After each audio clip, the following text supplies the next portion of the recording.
Bom,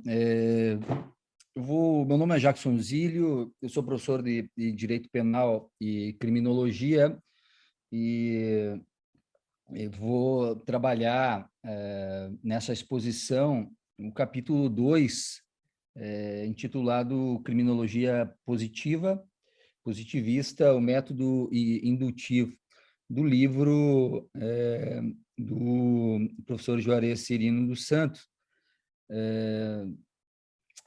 chamado Criminologia, uma contribuição para a crítica da economia da punição, publicado recentemente pela Tiram Brasil, e objeto dessa jornada de estudos que conta com a organização e convite, que desde já agradeço, do meu querido amigo Maurício Dieter.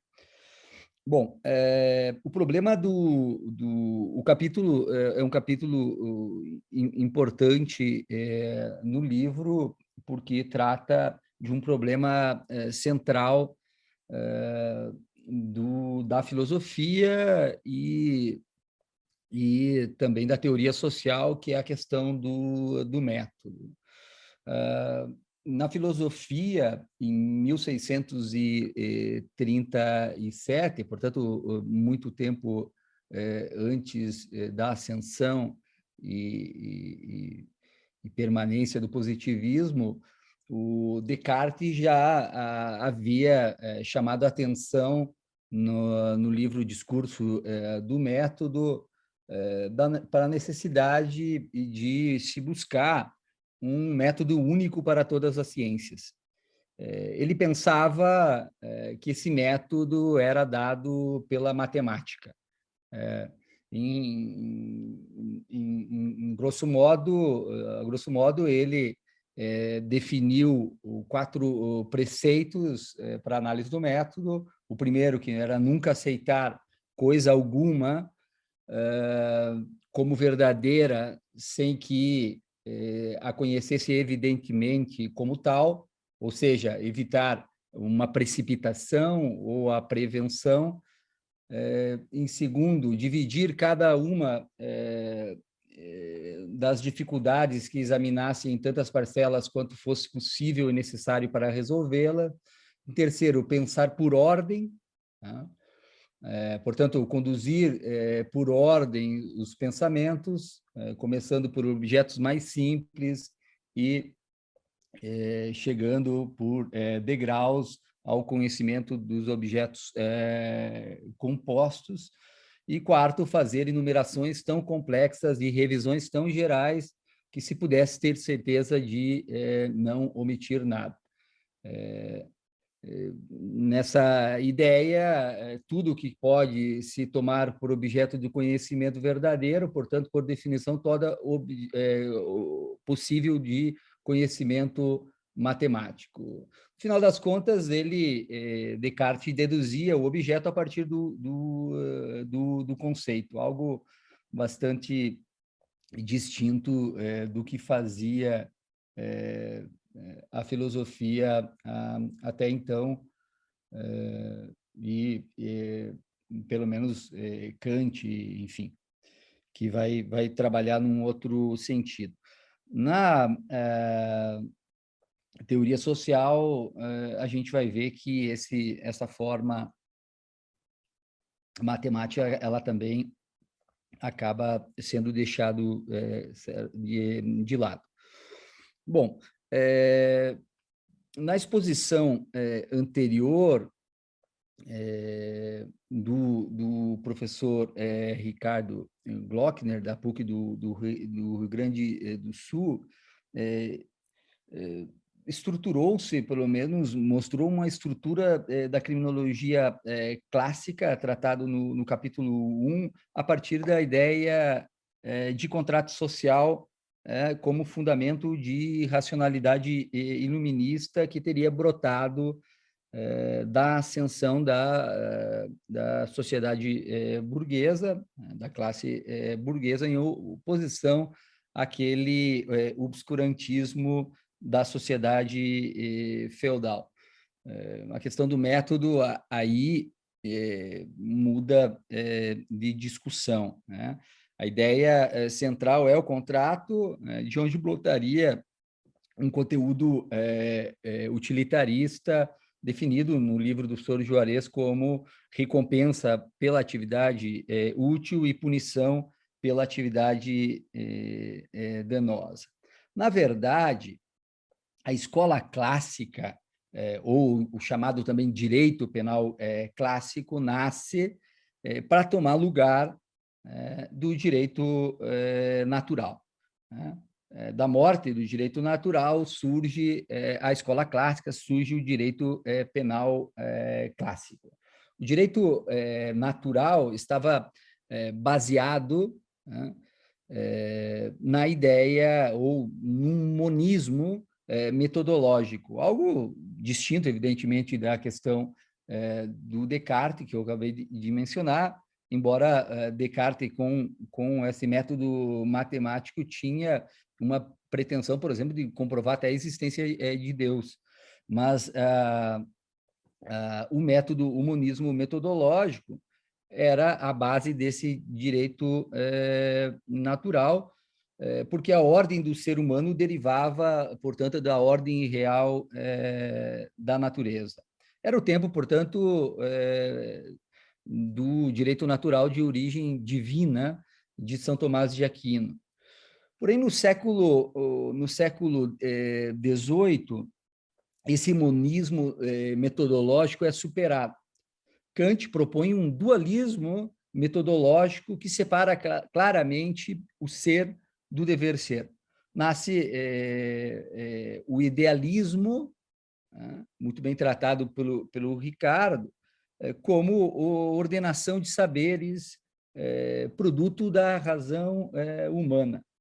E o contrato social, então, se define num plano horizontal, num acordo imaginário entre cidadãos em uma ordem jurídica vinculante, e um plano vertical, né? Plano vertical em que o contrato é garantido pela autoridade superior. Em resumo, o contrato social, no contrato social, o cidadão renuncia ou cede uma parcela de liberdade natural para viver, conviver em liberdade com os outros cidadãos que igualmente renunciam à sua parcela de liberdade. A filosofia política iluminista, portanto, de base contratualista, modificava a sociedade e modificava o indivíduo. A sociedade modificava porque se sai de uma sociedade feudal, caracterizada pela relação em sucerano e vassalos, para se consolidar numa sociedade industrial, né? Caracterizada pela relação entre capitalistas ou burgueses e trabalhadores ou proletariados. E, por outro lado, uma mudança no indivíduo, né? Que Grocio definiu muito bem, um ser humano pensante no lugar de um ser humano crente.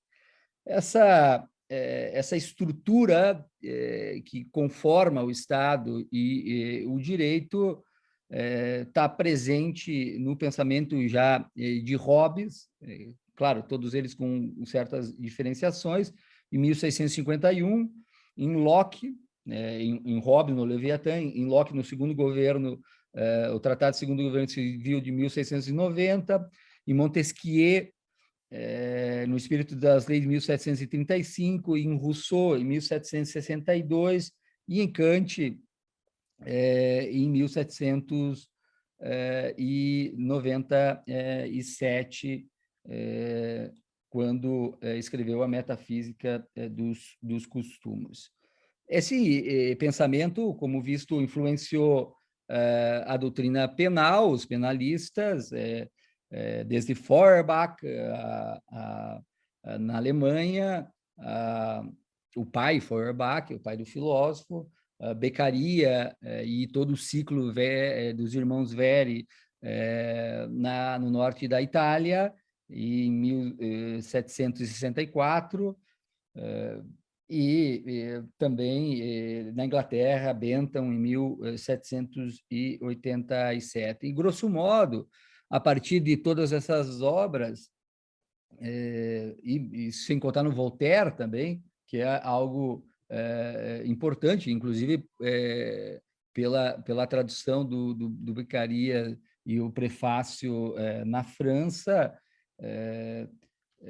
Voltaire, que se dedicou também a análise de alguns casos penais concretos. Enfim, todo esse conjunto iluminista, teórico, vai definir o direito como laico, vai definir o delito como um dano social, vai exigir formalidades dos julgamentos, vai estabelecer direitos do imputado, limites à discricionariedade e bastante importante, a exclusão da vítima, a neutralização da vítima nos processos criminais através do monopólio do Estado, da violência pelo Estado. Esse dualismo metodológico de base kantiano entre ser e dever, que separa entre as ciências duras e as ciências de espírito, acaba sendo deixado certamente de lado no século XIX, quando a burguesia finalmente se estabelece como potência e se estabiliza como classe dominante. E nesse momento, o método volta a ser volta a uma séria discussão. No século XIX, portanto, se instala como garantia dessa consolidação política da burguesia um método altamente conservador e altamente calcado na ideia de preservação do status quo. Instala-se, portanto, o positivismo como um método experimental, indutivo, contra a abstração do sistema clássico, contra o silogismo, né? Contra aquele mundo de ideias do sistema clássico. O Ferri definiu muito bem isso como uma substituição dos fatos, dos silogismos por fatos, né? Nós, ele dizia, consideramos que os fatos dominam, né? Não as abstrações, as ideias. Há que se observar que esse momento se deve também ao poder de uma obra de 1850, já de 1859, que são as obras de A Origem das Espécies, né? E as Descendências do Homem, em 1859 e 1871, de Darwin, que estabeleceram relações de continuidade entre o plano da natureza e do homem, né? Essa obra teve uma séria influência, uma forte influência nesse momento, e ao lado disso, na teoria social, os trabalhos de Comte, que proclamou que os fenômenos sociais são fenômenos naturais, portanto, submetidos às leis da natureza. Assim, reconheceu Comte o caráter, ainda que implícito, do fenômeno social como uma coisa. Ainda que, na prática, ele também substituía essa coisa pelo mundo da ideia. Mas Comte via na sociologia uma ideia de progresso no tempo, uma ideia de ordem, né? E uma ideia de progresso. Não por nada, ordem e progresso aí andam juntos no positivismo. Dizia ele, posto que o fenômeno social concebido na totalidade não é, no fundo, mais do que um simples desenvolvimento da humanidade, sem nenhuma criação de qualquer faculdade, todas as disposições efetivas que a observação sociológica pode desvelar sucessivamente, deverão se encontrar no germe de tipo primordial, que é a biologia, que a biologia construiu, aliás, por antecipação, a própria sociologia. Portanto, a lei de sucessão social deve ser racionalmente deduzida da teoria positiva da natureza humana, portanto, da psicologia, aqui tem a última palavra.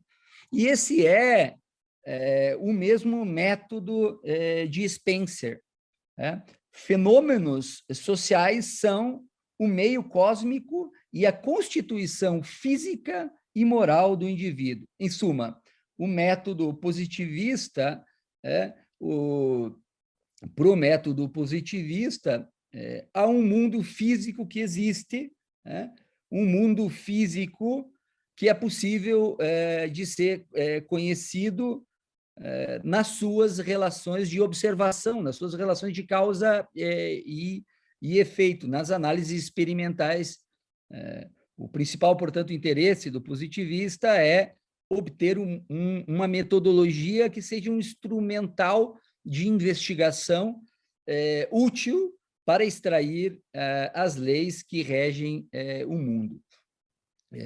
Portanto, como mostra muito bem o livro do Sr. Juarez, o positivismo ele separa o sujeito cognoscente do objeto cognoscível, com a ideia de que o sujeito cognoscente não altera o objeto, ele descobre o objeto, assim como ele descobre que a água é hidrogênio mais oxigênio.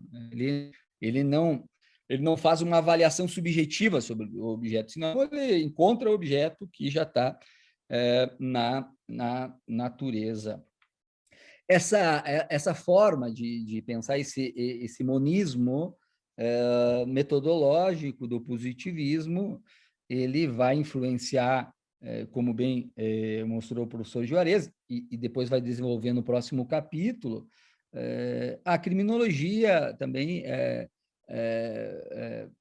as questões as questões penais, né? Isso começa com o trabalho do Cesare Lombroso, que é um trabalho importante, do Homem Delinquente, de 1876, com forte influência desse evolucionismo social, a ideia do homem delinquente explicado pelas ciências naturais exatas, com pesquisas antropométricas, com medição de seres humanos. Aí nasce a criminologia como ciência, com forte apego no darwinismo, no atavismo, né?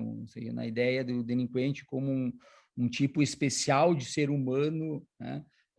Que se descobre através do conceito de criminoso nato, né?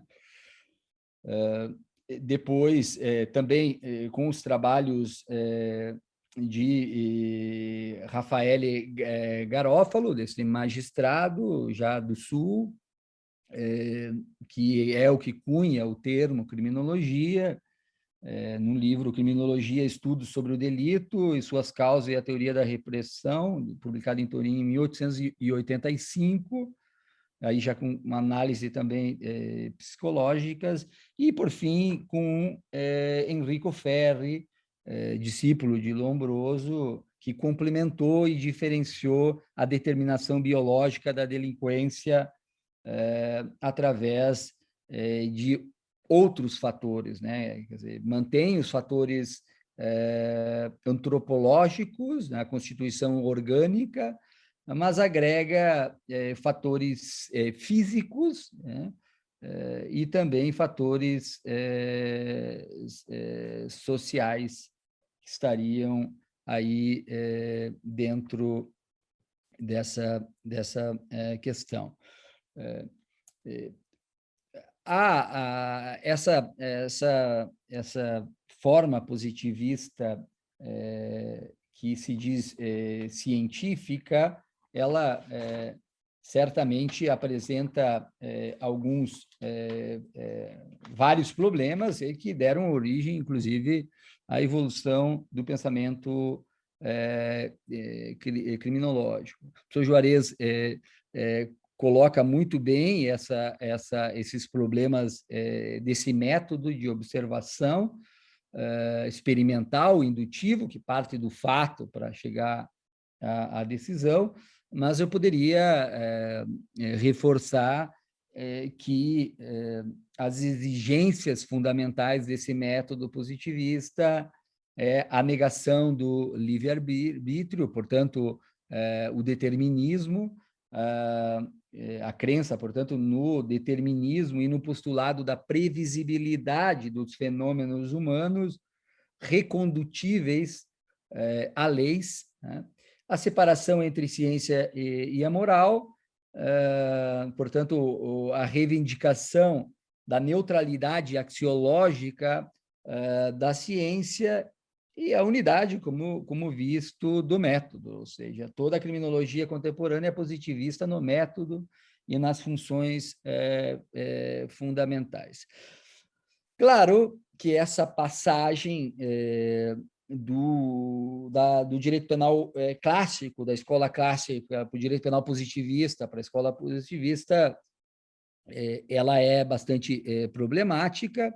O positivismo ele tem sérios problemas aqui dentro. Poderia, na verdade, mostrar um primeiro defeito, que é um defeito metodológico bastante sério, porque a criminologia positivista emprestava, de modo não reflexivo, do direito penal a definição de criminoso. Portanto, ela estava refém das determinações do direito penal. Isso esse problema do método está bastante presente, essa crítica na literatura, né? É preciso recordar que, precisamente do direito penal positivo, a velha criminologia emprestava, seja como for, as definições da realidade que pretendia estudar, para depois, com o método, aplicar, portanto, o método científico naturalístico. Portanto, os sujeitos que observava clinicamente para construir a teoria das causas da criminalidade eram indivíduos caídos na engrenagem judiciária e administrativa da justiça penal, sobretudo os clientes do cárcere do manicômio judiciário, indivíduos selecionados daquele complexo sistemas de filtros sucessivos que é o sistema penal, como bem mostrou esse erro metodológico o professor Alessandro Barata. Agora, há um defeito metodológico no positivismo, porque a sua atividade não é reflexiva, né? Porque a observação sobre o mundo não retorna, não reflete sobre si mesmo enquanto observador. Ele está fora da realidade, não se analisa, não se observa. Observa o que está fora de si mesmo. E esse, certamente, é um defeito epistemológico do positivismo que não é possível superar de nenhuma forma. Também é complicado essa tentativa de explicar fatos sociais através do mundo físico. Essa é uma forma mecanicista da vida social. Isto é um fato social deve suceder como consequência outro fato social não é certo. Não se pode aplicar, portanto, as leis do mundo físico aos fatos sociais. Outro ponto que o professor Juarez destaca muito bem é a questão do determinismo, né? A questão da relação causa e efeito mecanicista, que para o direito penal tem um perigo, causa um perigo bastante grande. De fato, ainda que hoje a criminologia positivista, ou pelo menos a ideologia dela, que provém da ideologia de defesa social, seja amplamente difundida, ela leva o direito penal à supressão da ideia de liberdade, o que, de consequência, como mostrou muito bem o professor Juarez, concentra toda a resposta às medidas de segurança, que, como bem se sabe, não possuem uma limitação temporal, entre outras coisas, porque aí está vigente um paradigma correcionista de recuperação e de toda também aquelas ideologias que falava o Zaffaroni, que vem acoplada com essa criminologia positivista e com esse direito penal que daí surge. Então, desde o ponto de vista do determinismo, há um sério risco à liberdade humana, porque o ser humano aqui é transformado num objeto, né? É transformado, é instrumentalizado para esses alcances. Por fim, há outras questões, mas parece importante um aspecto que o professor Juarez destaca, é que o positivismo, a criminologia positivista, o direito penal advindo daí, toda a ideologia de defesa social, a ideologia de fim, ela não questiona de forma política a formação econômica, social, o status quo de onde de onde ela provém. Ela está fundada numa ideia de neutralidade mentirosa, né? Consciente ou inconsciente, é dada a um conhecimento, uma valoração subjetiva, porque é impossível separar o cientista, né? O sujeito cognoscente do objeto analisado. Portanto, o observador pertence também a um lugar determinado, a uma época, a um sistema de produção, e esses aspectos da totalidade do conhecimento não podem ser